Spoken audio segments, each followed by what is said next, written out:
Welcome to an on-the-road edition of the Garden Report postgame show. The Celtics have just won Game 3, 104-87. I'm Jared Weiss. I'm joined by Sean Highkin of The Athletic and the Locked On Bulls podcast. It's another fun one. In the Celtics Bowl series. Is this a United Center report now? This is not at the Garden? So we're calling this a United report, although we don't have the naming rights for that as well. Not the move, so it's still the Garden Report, but weeks. we're in Chicago. We're not dragging anybody out of this show. So we're in Chicago. We're at the United Center. The Celtics just got back in this series. Because Rondo is not in the game. Yeah. And let's talk about what happened tonight. So you have, one, the Celtics played really, really well. And on the other side, Chicago screwed because they lost Rondo. And Rondo was maybe their best player in the series so far. He really was. And, yeah, I mean, on the Celtics side, you can say, look, all of their role players, we were talking before the last couple of games or after the last couple of games about how they really were not getting anything outside of what Isaiah Thomas was giving them offensively. Tonight, Al Horford was making shots. Jay Crowder was making shots. Avery Bradley was making shots. Terry Rozier was even making shots. He didn't really play in the first couple of games, but he scored 11 points off the bench. And, yeah, I mean, the Bulls are just the offense just does not function as well when Rajon Rondo isn't on the floor. He pushes the pace. He's the one that gets everybody in the right spots. Everything just gets stagnant when he's not out there. And the defense is not the same. I think that's where the biggest advantage comes from is Rondo's play calling on defense.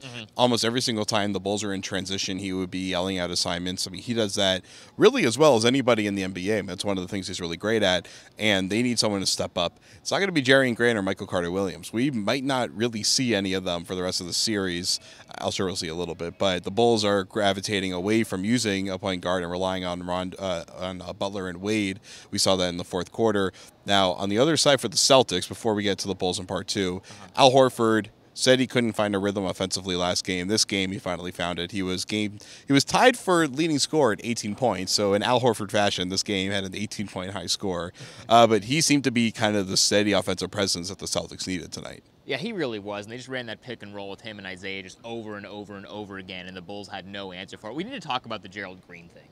Oh, we're getting to that. We're getting there. We're getting there? You can go for it. Just go for it. Because, I mean, when Brad Stevens said before the game that he was going to start Gerald Green, who Sean Grandy, the play-by-play guy for the Celtics, pointed out on Twitter that the last time Gerald Green started a game for the Celtics was over a decade ago. That just seemed like desperation. It just seemed like a total panic move. But it worked.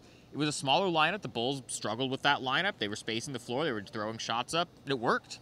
I mean, it's funny is IT and Horford, their pick and roll got better with Gerald Green on the floor. There was one really notable play where I think it was out of bounds play, where they set a staggered screen, Green, and then Horford setting a staggered screen for Isaiah. They ran that a lot. Yeah, they ran that a few times, but Isaiah will drive across the top of the key and then go through the lane. Horford hides baseline. Once they see that Horford's getting the ball, they're like, "Oh crap, what do we do?" And then whoever the weak side shooter is, Gerald Green, a couple of those instances, they're so wide open. It's amazing. Now, the Celtics are missing a lot of those shots in the first two games, and they made them tonight. They had 17 threes, which was the second most in franchise history, in a playoff game, I should say. But really, sometimes the difference, especially for this team, is whether their threes are going in.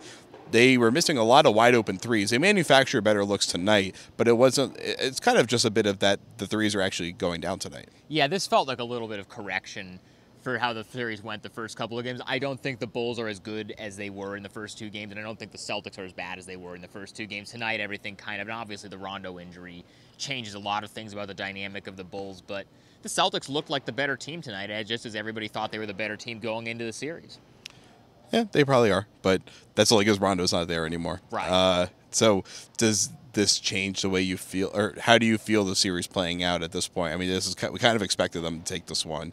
Be interesting to see how the Bulls bounce back. The Bulls do not look nearly as good without Rondo. I mean, I think Rondo's impact looked like it was really good, and this really confirmed it for me.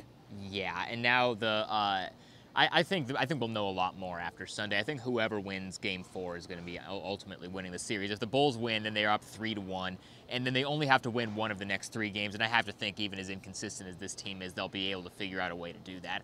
If the Celtics win, it's tied 2-2. The Celtics have home court advantage back. The Bulls don't have Rondo anymore, and then I kind of have a hard time seeing the Bulls recovering. It might go 7 either way, but I think whoever wins on Sunday is going to ultimately end up winning the series. Well, we're probably in for a long series, and it'll be an ugly one. But, hey, at least it's close and it's exciting. Yeah. So we'll come back in part 2. We'll talk about what happened with the Bulls and Celtics more in Game 3. And we'll talk a little bit about Isaiah Thomas' situation, and maybe they kind of figured out a solution there. Before we go, Blue Apron. Let's talk about them. Now, if you're constantly on the go and you need to make dinner and you're tired of eating lean cuisine, sesame chicken is what I eat every single night pretty much. I'm tired of eating it. I want to be able to cook for myself, but I'm too lazy, stupid, and busy to be able to actually grocery shop for myself. So like an adult, I'm using Blue Apron. If you go to blueapron.com/garden report, you're going to get 3 free meals and free shipping on your first order. Blue Apron sends you prepaid meals, and they're actually really, really good. So I recommend you use it. Go to blueapron.com/garden report. We'll be right back on the Garden Report postgame show from the United Center here in Chicago on CLNS Radio and Celtics Blog.